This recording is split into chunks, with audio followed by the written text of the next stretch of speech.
Hey y'all, hey. So today is September 25th, 2025. It is Thursday here in the United States. Today is day 8 of the 30 Days of Gratitude Challenge. 8, one of my favorite numbers, but that's a whole nother thing and not on no weird numerology type stuff. But 8 represents new beginnings, and I love the number 8, but that's not what I am grateful about today.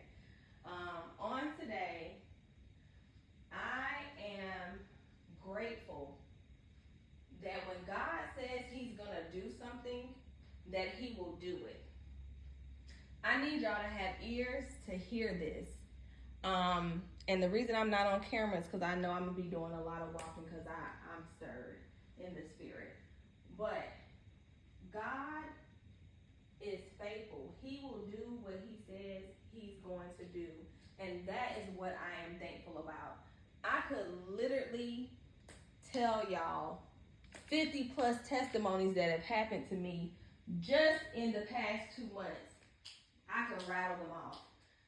But I intend on sharing these things with y'all on another day. But in this moment, what I need y'all to do before today is over is I need you to really think about those things that God said he was going to do and how he did them. But I'm going to even take it somewhere else because I pray that this brings a healing to somebody. I know that there's someone that's going to hear this message and they're going to say, he didn't save this person. He didn't heal this person. But this one thing I'm about to say, somebody else taught me this a few weeks ago. They were praying for someone to be healed. And to them, it seemed like the person wasn't healed because they passed away. But what I need y'all to hear for those who have ears to hear is healing to us does not look the same as healing to God. Because God healed them. They are no longer suffering. And I know this is going to be hard for some people to grasp. I know some people aren't going to like this, but I am praying that y'all hear me by the Spirit. I pray that your flesh will die in this moment and you will hear me by the Spirit. God is faithful. And I am so grateful for that. It doesn't always look the way we think it's going to look. A snippet of a bigger testimony. I told God, I don't want no car payment. I don't want no car payment, God. You done called me to be out of work. I don't want to have this car payment.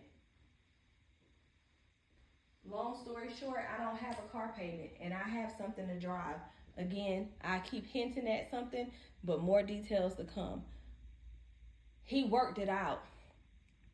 And I'm not lacking, okay? He worked it out for me to not have a car payment, and I am not lacking over here. But to many people, it's like, wait, I said I ain't want no car payment. Why you do this, da-da-da? It doesn't look like we want it to look. God, I need you to remove such and such from my life. It doesn't look like we want it to look when he removes them. If we're asking him to do something, he's going to do it. We can't say, but when you do it like this. When you do it like this way, God. Now, I do pray sometimes, God, let your grace be there. Let your grace be there. Because I understand that he's going to do what he's going to do. And it might hurt. God, please let your grace be there. Be a comforter to me as you move these people out of my life. As you shift these things around. But y'all, think about it. God is so faithful. It just doesn't look the way we want it to look all the time. But if he said he's going to do it, he is going to do it. He is going to show up and show out for us. Today, there was a blessing that may not seem like a big deal to some, but for me, it was such a blessing. My son, this year is the first year.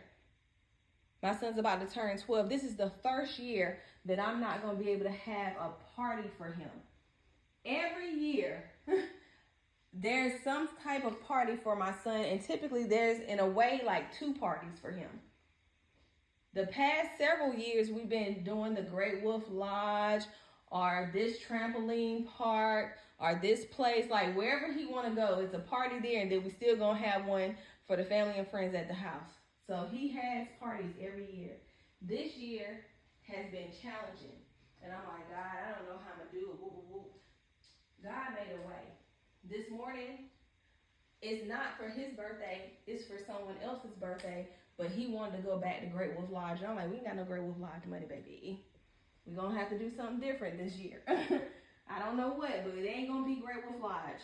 And so he got invited to a birthday party, and that's exactly where it is, at Great Wolf Lodge. So it's not just my blessing, but it's also his blessing. And he doesn't know yet, but when that came about this morning, I was just like, wow, God. Just wow. Because he's so faithful. He's so faithful. Doesn't look like I would have thought it would look, but he moved. And there's so much more detail to that, but I am just trying to high level things for y'all, because these blessings and these things that have been going on this end, there is so much detail that goes in them. And it's like, I just can't pack it all in, because I know y'all lose interest so quick. But I just need y'all to know, like, God is really faithful. He is really faithful. I have been in a place where I have been learning to surrender my will and let it be his will for my life. It has been challenging. It has been uncomfortable. And for the past several years, I've been giving this up, giving that up, giving this up, giving that up, and thinking that that is enough.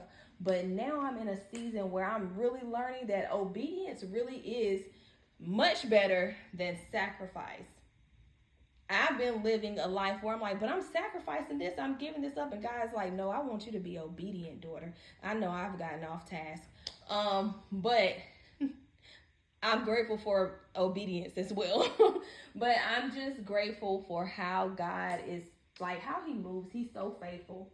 He keeps his promises. He is such a good father to us.